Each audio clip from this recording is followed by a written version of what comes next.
He was a floppy-haired boy bander, she was a fiery girl group front woman, and together Brian McFadden and Kerry Katona were a match made in pop heaven. It was on the Smash Hits tour in 1999 that sparks first flew between Westlife's Brian and Atomic Kitten star Kerry. And had everything gone to plan, the day would have been their 21-year wedding anniversary.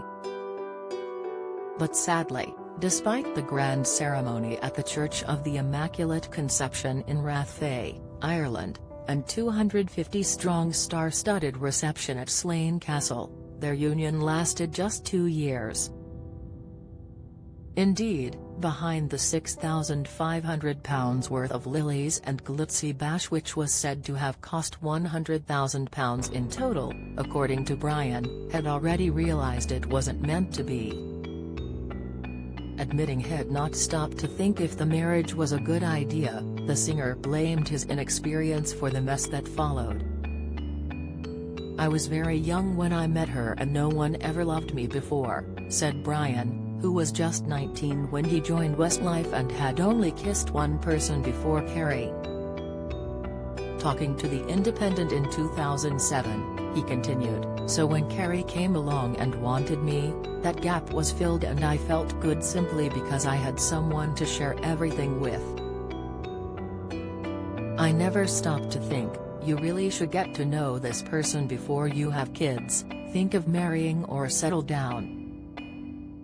So then, when we had the first baby, bought a house, spent time together and Westlife became the same thing over and over. I woke up one morning and realized, this is not what I want to do with my life, I don't see myself being with this woman in 20 years, she's not who I'm meant to be with, we don't have anything in common."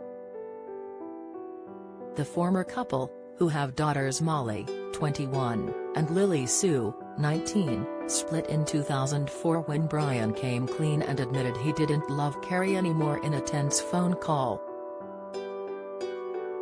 He has always claimed their decision to split was mutual, she has insisted she begged him to stay.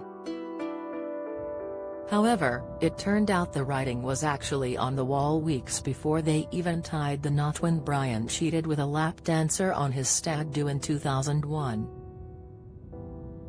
Brian even went as far to imply that their whole marriage had been a sham.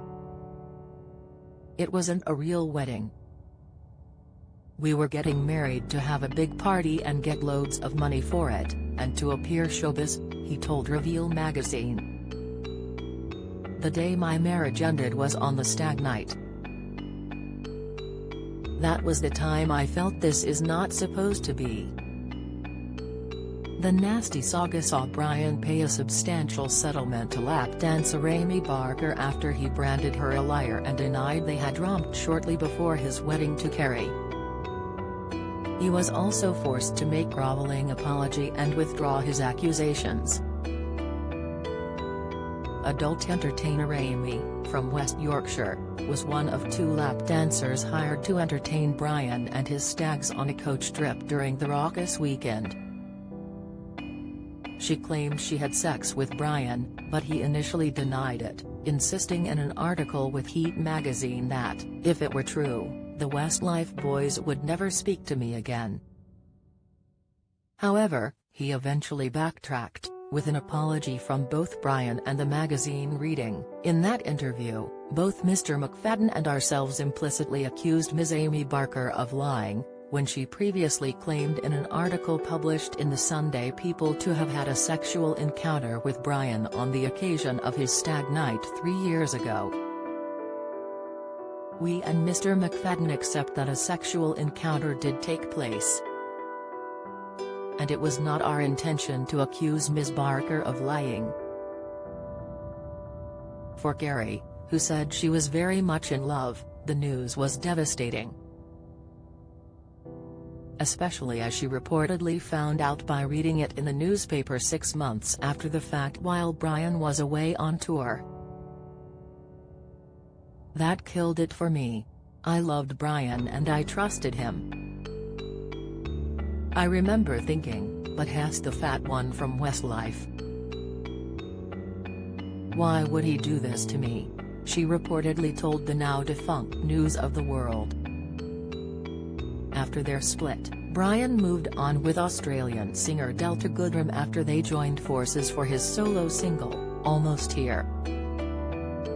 Kerry later quipped that she could have steered fate another way had she accepted Brian's invitation to join them in the recording studio instead of choosing to appear on Loose Women.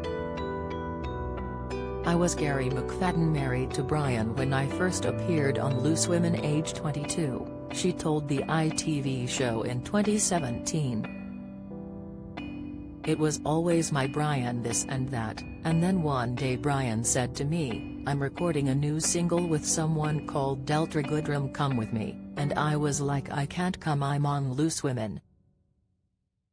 Imagine if I didn't, I'd still be married. However, she admitted that Delta wasn't the issue, adding, if someone falls out of love with you, there's nothing you can do. Did you think Kerry and Brian would go the distance? Share your thoughts in the comments section below.